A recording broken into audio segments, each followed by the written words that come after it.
4 PM news network में दोस्तों आपका स्वागत है। मैं हूं आपके साथ राशिद ज़हीर। 13 तारीख में होनी थी जंतर मंतर पर all India Muslim personal law board और जमीयतुल उलमा का प्रदर्शन। किस बात को लेकर? वक्फ बोर्ड पर जो जिस तरह के अमेंडमेंट लेकर के सरकार आई है, जो कानून बनाए जा रहे हैं, उसका प्रदर्शन, उसके खिलाफ प्रदर्शन करना था, लेकिन 17 तारीख में मुलतवी हो गया है। कांग्रेस पक्ष में आ गई है। राशिद अलवी कांग्रेस के नेता अमरोहा से किसी ज़माने में जीत भी गए थे और एक कद्दावर नेता मुस्लिमों का प्रतिनिधित्व करते हैं। उन्होंने कहा कि मुसलमानों को यानी कि वक्फ बोर्ड से जुड़े हुए लोगों को किसानों जैसा प्रदर्शन करना चाहिए, ना कि शाहीन बाग जैसा। अब ये बात उन्होंने कब कही है? जब अदालतें, पॉलिटिकल एटमॉस्फेयर कुछ इस प्रकार का हो गया कि शायद उम्मीदें ख़त्म सी हैं। इसी वजह से जमीयतुल उलमा जनरली प्रदर्शन करने पे विश्वास नहीं करती। वो कोर्ट के माध्यम से, बातचीत के माध्यम से अपनी बात को आगे ले जाना चाहते हैं।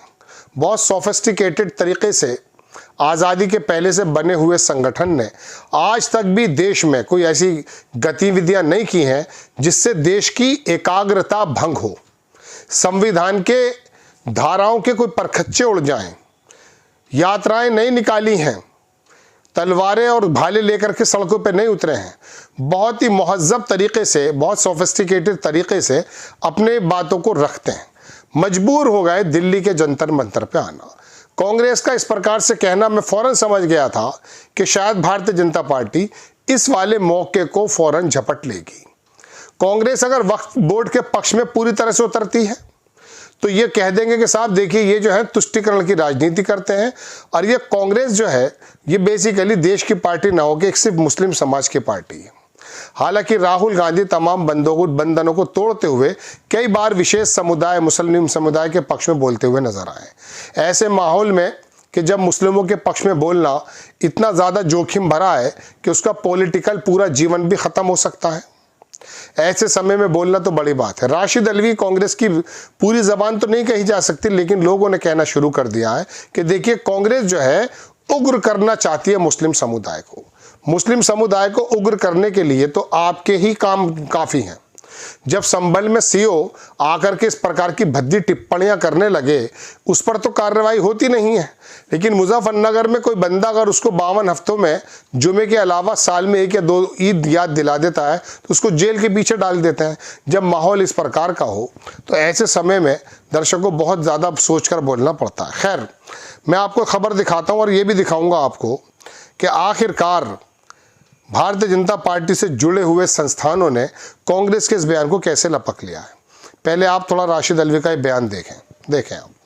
Sir, all India Muslim personal law ने कहा है कि वक्फ संशोधन बिल अगर पास हुआ तो पूरे देश को शाहीन बाग बना देंगे। कैसे देखते हैं? देखिए, उन्हें बजाय ये कहने के कि हम पूरे मुल्क में शाहीन बाग जैसा प्रोटेस्ट करेंगे, थोड़ी तब्दीली कर लेनी चाहिए।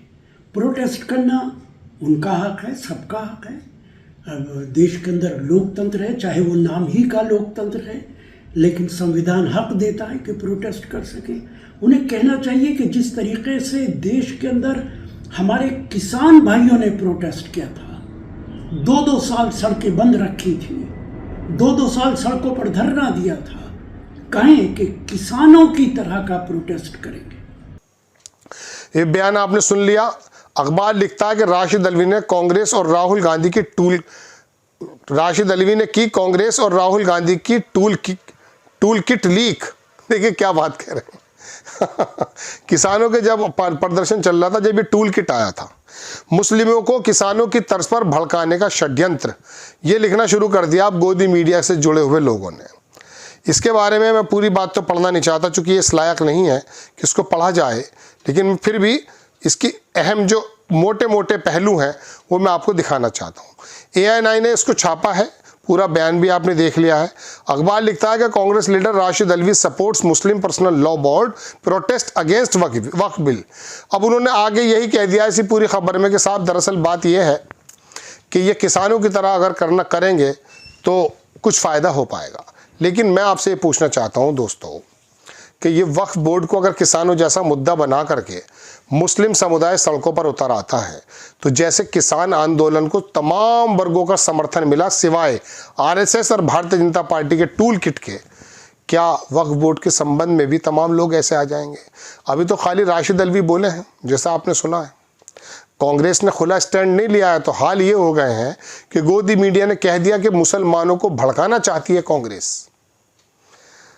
दोस्तों, बात यह है कि जब आंदोलन भी सिखों के नज़र आने लगे, मुस्लिमों के नज़र आने लगे, तो उस समय तो फिर परेशानी होती है। जब किसानों का आंदोलन चल रहा था तो वहाँ उनको बदनाम करने के लिए क्या क्या प्लान संबित पात्रा रोज़ाना लेकर आता था, पूरे देश ने देखा है। अगर उन आंदोलन के चलाने वालों ने अपने खेमे में कोई पानी का कूलर रख लिया है तो उसके बारे में भी उनको जो है बड़ी ज़बरदस्त तरीके की प्रताड़ना झेलनी पड़ती थी।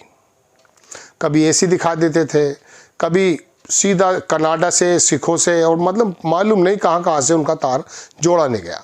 अब वो तो चूँकि सिख थे, किसान थे, लेकिन अगर ये बताइए राशिद अल्वी की बात के मद्देनज़र अगर देश का मुस्लिम सड़कों पर उतर आकर किसान आंदोलन की तरह कहीं धरना देने लगे, कोई रोड रोक दे, ईमानदारी से बताइए देश का मीडिया जब किसानों को आतंकवादी और जाने क्या क्या बताने लगा था, उग्रवादी बताने लगा था, मुस्लिम समुदाय तो बिना कहे पहले से ही आईएसआई का दिखाई देता है।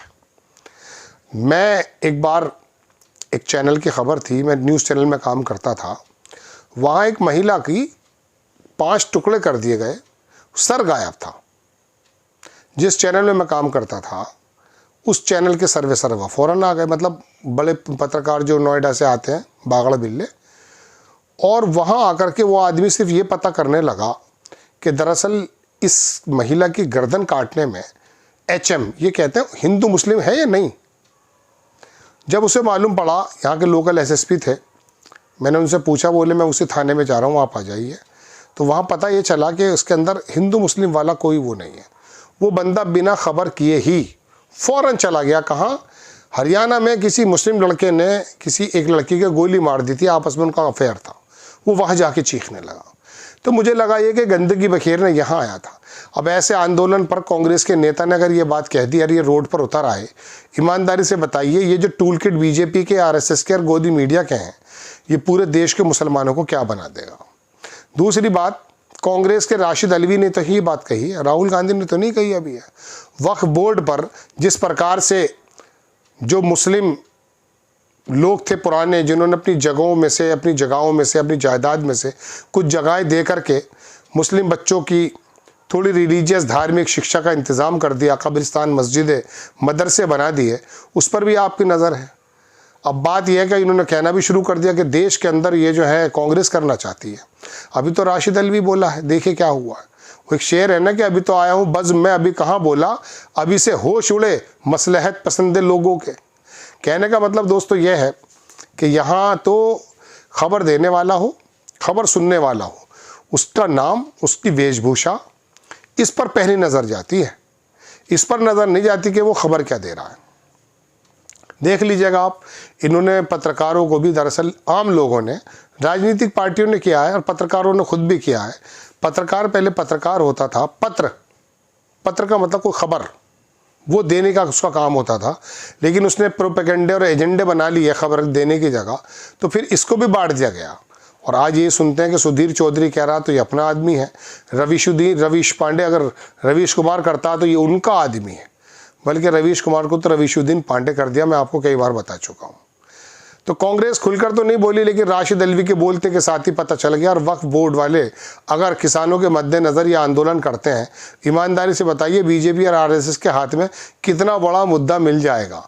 तो मौलाना अरशद मदनी और मौलाना अहमद जो मोहम्मद मदनी है, वो अपना प्रदर्शन करें और इतना लंबा ना करें जैसे कि राशिद अल्वी कह रहे हैं। आपको खबर कैसी लगी अपनी राय कमेंट्स बॉक्स में ज़रूर दीजिए। चैनल को सब्सक्राइब कीजिए, शेयर कीजिए। नेक्स्ट टाइम मैं किसी खबर के साथ हाजिर होता हूँ। जय हिंद।